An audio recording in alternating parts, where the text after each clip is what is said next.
पुणे आणि पिंपरी चिंचवड दोन्ही ठिकाणच्या नागरिकांचे मी मनापासून आभार मानतो की त्यांनी भारतीय जनता पक्षावर प्रचंड मोठा विश्वास ठेवला आणि ज्याला खऱ्या अर्थानं लँडस्लाइड विक्ट्री म्हणतात अशा पद्धतीनं एक प्रचंड मोठा विजय आम्हाला दिलेला आहे।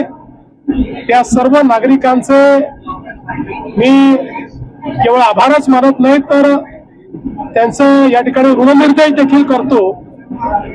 ज्या प्रकारचा विजय पुणे आणि पिंपरी चिंचवडनी दिलेला आहे त्या विजयाचा आनंद तर आहेच, पण त्याही पेक्षा आता जबाबदारीचा भान होत आहे, कारण इतका मोठा विजय हा एक प्रकारे जनतेने दाखवलेला विश्वास आहे।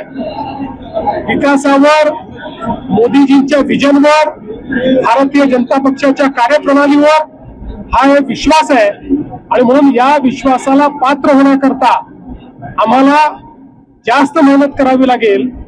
महापौर बनल्याच्या दुसऱ्या दिवशीपासनं जो काही आम्ही विजन मांडलेलं आहे ते विजन प्रत्यक्षात उतरवण्याकरता मी त्या ठिकाणी मैदानात उतरणार आहे।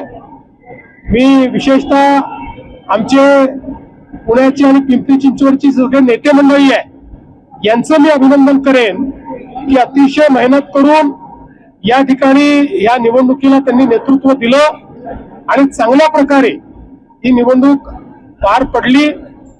बऱ्याच प्रकारचे आराखडे विविध लोकांचे पुणे आणि पिंपरी चिंचवडच्या संदर्भात होते, निकालाच्या संदर्भातही वेगवेगळ्या पद्धतीच्या चर्चा होत्या। त्या सगळ्या चर्चांना केवळ विरामच नाही तर त्या चर्चांच्या विपरीत कोणीही अपेक्षित केलं नव्हतं, त्याही पेक्षा जास्त यश हे या ठिकाणी मिळालेलं आहे। म्हणून आमच्या नेत्यांचं, आमच्या कार्यकर्त्यांचं देखील मनापासून मी अभिनंदन करतो।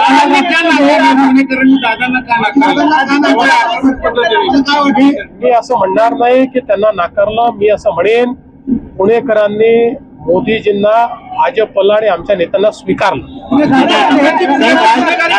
आज कॅबिनेटलाही नव्हते, तुमच्या या कार्यक्रमालाही नव्हते, नाही, दादांचं माझं परवाच आमची भेटी झाली। तुम्हाला माहिती आहे ज्या दिवशी आपलं वोटिंग झालं त्या दिवशी दादा माझ्याकडे येऊन गेले, रात्री सगळे आम्ही बसलो होतो।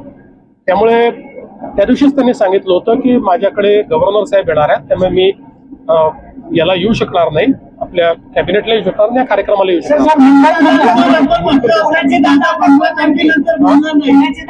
पुण्याची दादा पुण्याची जनता आहे, आम्ही सगळे त्याचे सेवक आहोत। मुंबईमधल्या संजय राऊतांनी सगळी टीका केली की पैशाचा वापर मोठ्या प्रमाणावरती करण्यात आला, काटावरचं बहुमत जे आहे ते महायुतीला मिळालेलं आहे। अपेक्षेपेक्षा मुंबईमध्ये यश मिळालं असं वाटतं का? जो आकडा 150 पार ठेवलेला होता तो मात्र 116 वर येऊन साहेब, पहिल्यांदा तर आम्हाला 119 जागा मिळालेल्या आहेत आणि जवळपास आमच्या 14 जागा या अतिशय कमी मताने, 7 मताने, 5 मताने, 100 मताने आम्ही हारलो। पण ठीक आहे, पूर्ण बहुमत तुम्ही हे बघा, एवढ्या जागा गेल्या 3 निवडणुकांमध्ये देखील जी काही शिवसेना होती त्यावेळेची एकत्रित त्यांना मिळाल्या नव्हत्या। त्यांचा 3ही निवडणुकीचा रेकॉर्ड आम्ही तोडलेला आहे आणि पूर्ण बहुमतामध्ये आम्ही निवडून आलेलो आहोत।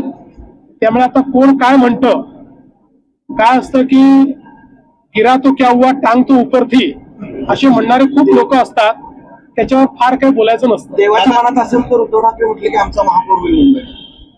देवाच्या म्हणजे माझ्या मला देवा म्हणतात की वरच्या देवाच्या, वरच्या देवानेच ठरवलं आहे की महायुतीचा महापौर करायचा आहे, आमचा त्यांनी तुम्हाला शुभेच्छा दिल्यात का? उद्धव ठाकरे साहेबांशी माझं काही बोलणं झालं नाही, अद्याप तरी शुभेच्छा आल्या नाहीत।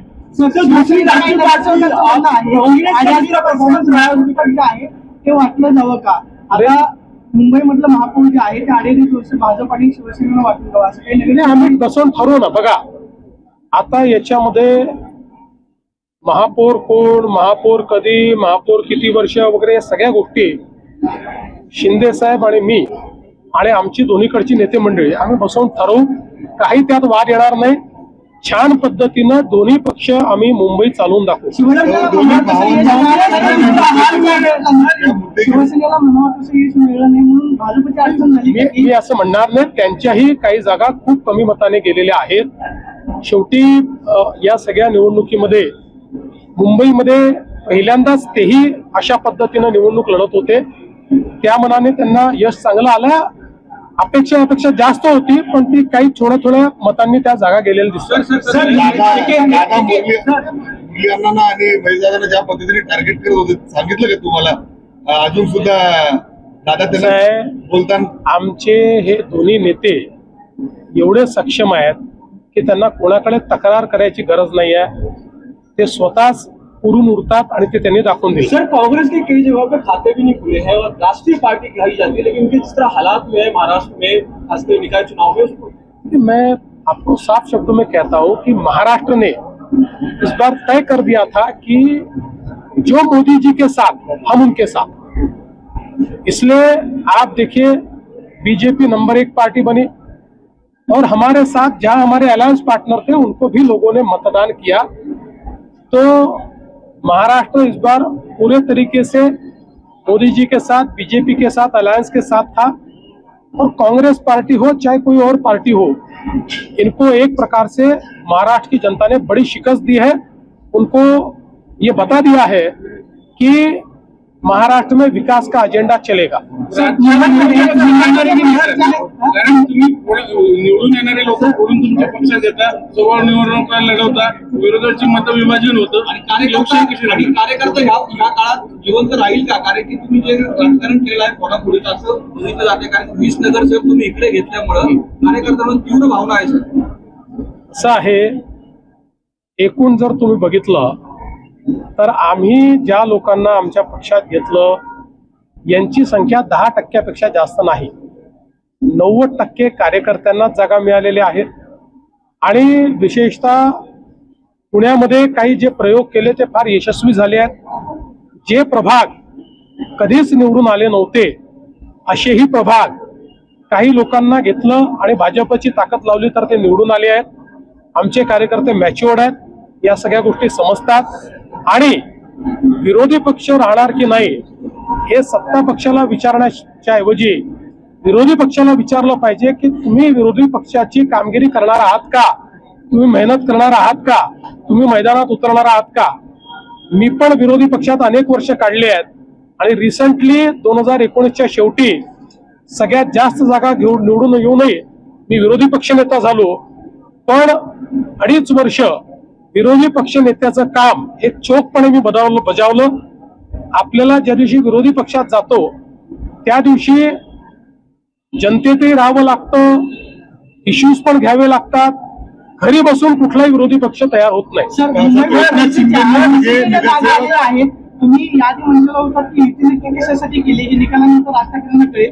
उद्धव ठाकरेंच्या जागा वाढल्या, मनसेच्या मात्र 7 ते 8 जागांवरती तुम्ही समाधान मानावं. मी हे आधीच सांगितलं होतं, कारण मला राजकीय दृष्ट्या दिसत होतं की या युतीमध्ये सगळ्यात मोठा त्या ठिकाणी ज्याला म्हणतो आपण बिगेस्ट क्रुझर ज्याला म्हणेन म्हणजे इलेक्शनचं हे मनसे राहील.